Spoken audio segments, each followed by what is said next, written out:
Eu falei que eu ia demonstrar esse teorema usando o teorema do valor médio de Cauchy. Só que o teorema do valor médio de Cauchy, ele versa sobre duas funções. Então eu preciso de uma outra função. Então eu vou pegar o seguinte, ó. CGG de R em R, a função dada por G de x igual a quê? A B menos x elevado a n mais 1. Qualquer que seja o x real. Então, tem-se que G é contínua em R, em particular, G é contínua no intervalo fechado AB. G é diferenciável em R, em particular, G é diferenciável no intervalo aberto AB. E quem é a derivada da G em X? Quem é a derivada da G em X, hein? Olha aí. Fica N mais 1, vezes o quê? B menos X elevado a N, vezes a derivada de B menos X, que é quanto? Menos 1, então tem um menos aqui, então fica menos isso. E essa derivada vale, e essa derivada ela é diferente de zero, qualquer que seja o x no intervalo aberto AB. Moral da história. Com relação ao intervalo de extremos A e B, fechado e aberto, em relação a esses dois intervalos, as funções f grande e g grande, elas satisfazem as duas hipóteses, as hipóteses do teorema do valor médio de Cauchy. As duas, a f grande e g grande, elas são contínuas no intervalo fechado AB, são diferenciáveis no intervalo aberto AB, e a derivada da g no intervalo aberto AB é diferente de zero. Então, conclusão, o g de A é diferente de g de B, e é. Então, daí, pelo teorema do valor médio de quem? De Cauchy, existe um C no intervalo aberto AB, tal que vale a seguinte igualdade. A F grande em B menos a F grande em A sobre G grande em B menos G grande em A, isso é a derivada da F grande, isso é a derivada da F grande em C sobre a derivada da G grande em C. Isso é o que diz o teorema do valor médio de Cauchy aplicado a essas duas. Agora vamos ver o que quer dizer essa igualdade. Ou seja, agora vamos substituir. Olhe para a definição da F grande. Olha aqui. Definição da F grande. Quem é a F grande em B? Faça x igual a B aqui. Vai ser só F de B, porque o resto é tudo dá zero. Todas as parcelas dá zero. Ou seja, isso aqui vai ficar só F de B. Quem é a F grande em A? A F grande em A, olha aqui, ó. Aqui, agora você vai ter nos dois. A F grande em A é F pequena em A mais F' de A vezes B menos A mais F duas linhas de A sobre 2 fatorial vezes B menos A ao quadrado até aqui, ou seja, a F grande em A é exatamente esse termo aqui até aqui, ó. Isso é a F grande em A. Não vou colocar lá agora, não. Vou deixar F grande em A. Vou substituir só no final. Sobre G de B. Quem é G de B? Agora olha G. Quem é G de B? Quem é? Zero. Zero. G de B é zero. Então vai ficar o quê? Menos G de A. Quem é G de A? Menos B menos A elevado a n mais 1. Isso é igual a quê, hein? Agora, quem é a derivada da f grande em C? Olha aqui. A derivada da f grande em C é o quê? É a derivada n mais 1 da f pequena em C sobre quê? Sobre n fatorial, tá certo? Fatorial, vezes quem? B menos C elevado a n. Tá aqui. E quem é a derivada da G grande em C? Quem é? Ó, é menos n mais 1, vezes o quê? B menos C elevado a n. Vezes B, C elevado a n. O que dá o quê? Olha, esse menos cancela com menos, vai ficar mais. Então, esse aqui vai embora com esse. Esse n fatorial vai lá para o denominador multiplicado n mais 1, fica o quê? Fatorial de n mais 1. E esse b menos a elevado a n mais 1 multiplica. Então, você tem o quê? F de B menos F de A igual a, vai ficar a derivada n mais 1 ésima de F em C sobre n mais 1 fatorial, e o menos, ó, menos daqui desse lado cancela, tá? Aí esse negócio passa para cá o quê? B menos A elevado a n mais 1. Isto é, agora pronto. Quem é o F pequeno em B? Quem é? Passa o F de A para o outro lado, mas o F de A, se você substitui, fica o quê? Fica o F de A mais F' de A vezes B menos A. Mais o quê? F duas linhas de A sobre 2 fatorial B menos A ao quadrado, mais até o quê? Fn de A sobre o quê?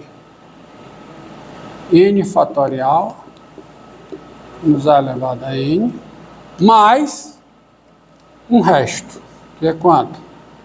F N mais 1 em C, não é mais em A, é em C, sobre N mais 1 fatorial, vezes B menos A elevado a N mais 1. Pronto, acabou. Então tá aí, existe de fato esse C. E outra coisa, repare a demonstração, repare nessa demonstração, olha aqui, ó. Se em vez de ser A menor do que B, for A maior do que B, e aí for a função f de classe Cn aonde? No intervalo BA, e f, n mais 1 vezes diferenciável, no intervalo, que intervalo? BA, tudo funciona. Porque vai existir o C em BA, vai existir o C em BA, tal que isso aqui acontece. Porque é a mesma demonstração, ó. Porque a função vai ser agora aqui de BA em R, dada por essa mesma expressão. Essa função continua sendo contínua aonde? Em BA. Essa função continua sendo... O quê? Aqui. Essa função continua sendo contínua no BA fechado. Ela continua sendo diferenciável aonde? No BA aberto, e continua tendo essa diferença, qualquer que seja o x pertencente a BA aberto. Aí você pega a mesma função, ela é contínua no BA. Mudou alguma coisa? Não, tudo vale, ó. Ela é diferenciável no BA aberto, e essa derivada vale qualquer que seja x no BA aberto. Daí, pelo teorema do valor médio, existe x no intervalo quê? BA aberto. Tá ok, isso aqui acontece, não valendo. Então não importa se o A é menor do que B ou se o A é maior do que B. Existe o C entre A e B, tá certo? Olha, poderia ser, sejam A e B reais, F uma função e N natural. Se F é de classe Cn no intervalo fechado de extremos A e B, não estou dando a ordem, tá? F é N menos 1 vezes diferenciável no intervalo aberto de extremos A e B. Então existe C estritamente entre A e B, então que essa igualdade acontece. Porque é assim que eu vou aplicar. Você não precisa o A ser maior do que B, ou não precisa o A ser menor do que B. A menor do que B, A maior do que B, não importa. Se a F é de classe Cn no intervalo fechado de extremos A e B, a F é N mais 1 vezes diferenciável no intervalo aberto de extremos A e B, existe C no intervalo aberto de extremos A e B, então que isso aqui acontece. E vamos aplicar o teorema assim. Vamos aplicar, porque agora eu vou aproximar seno e cosseno por funções polinomiais, usando isso aqui. Porque é o seguinte, vamos para a função seno. Função seno. Olha aqui, ó. Olha o que eu farei. Tá gravando aí? Tá focado aqui. Vou trabalhar com a função seno. A função seno é de classe C infinito na reta. Em particular, ela é de classe Cn em qualquer intervalo fechado. E é N mais 1 vezes diferenciável em qualquer intervalo aberto, qualquer que seja o N. Qualquer que seja o N. Então, eu posso aplicar o teorema do valor, o teorema de Taylor. Esse teorema aqui é conhecido, como teorema de Taylor.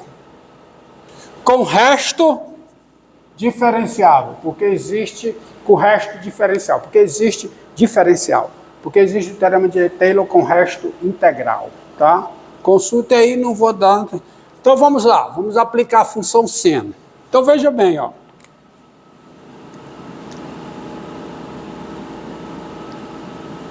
Dado x, seja x diferente de zero. Vamos fazer assim. Seja x diferente de zero. Então eu tenho um intervalo de extremos 0 e x. Nesse intervalo fechado de extremos 0 e x, a função seno é de classe n para todo n, e ela é n mais 1 vez diferenciável para todo n, no intervalo aberto de extremos 0 e x. Então é o seguinte, dado n natural, existe um C estritamente entre 0 e x, tal que eu vou aplicar o teorema de Taylor no intervalo de extremos 0 e x. Então, o A, a função f, é a função seno, o A é o 0 e o B é o x.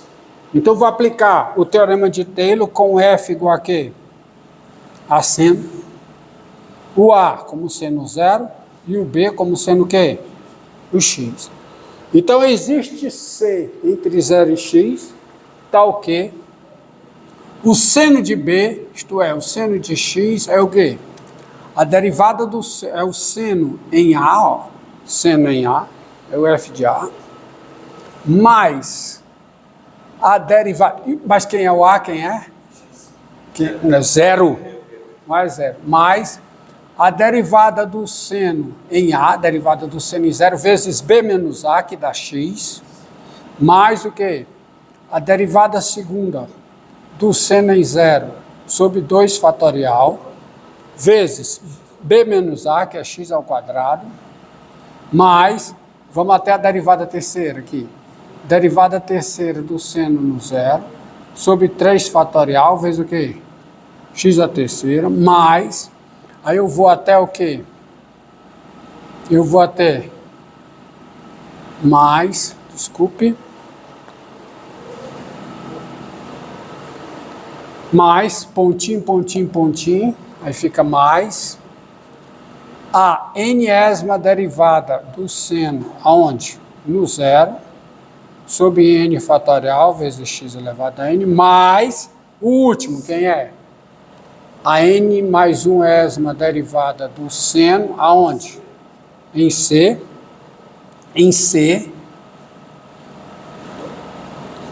sobre o quê? Sobre n mais 1 fatorial, vezes x elevado a n. Agora observe. X elevado a n mais 1. Agora observe. Fixado x, se eu mudo n, não necessariamente o c é o mesmo. Esse c, em princípio, ele depende do n. O c que existe para o n não necessariamente é o mesmo c que existe para o n mais 1. Então, esse c, ele depende do n. E também depende do x. Então, esse c é um troço que depende do n e do x. Mudou o n, talvez mude o c. Mudou o x, talvez mude o c. Mas não importa. Dado n, x e 0, existe o c entre 0 e x. Então, eu vou até anotar assim, tal que isso acontece. Todos entenderam essa notação? Mas independente de quem seja esse Cn, você tem o seguinte, tá certo? Então você tem essa igualdade, ou seja, você tem essa. Você tem seno de x menos, aí vamos pegar isso aqui, o seno em zero, mais a derivada do seno no zero vezes x, mais a derivada segunda do seno em zero, a derivada segunda do seno em zero sobre 2 fatorial vezes x ao quadrado, mais, aí qual é a última parcela? A derivada n-ésima do seno em zero sobre n fatorial vezes x elevado a n, ó. Isso menos isso é igual, quer dizer, essa diferença é igual a quê? Existe um c entre x e zero, tal que isso aqui é a derivada n mais 1 do seno.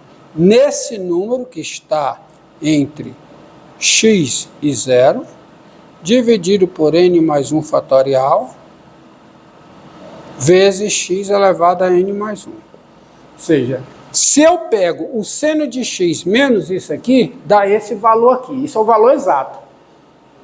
Mas eu não sei qual é esse valor, porque o teorema de Taylor só diz que existe. Essa existência aqui é pelo teorema de quê?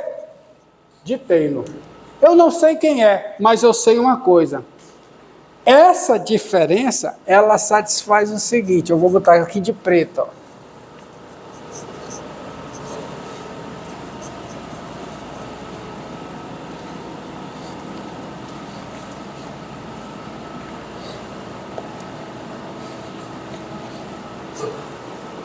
Quanto tempo? Então pronto. Onde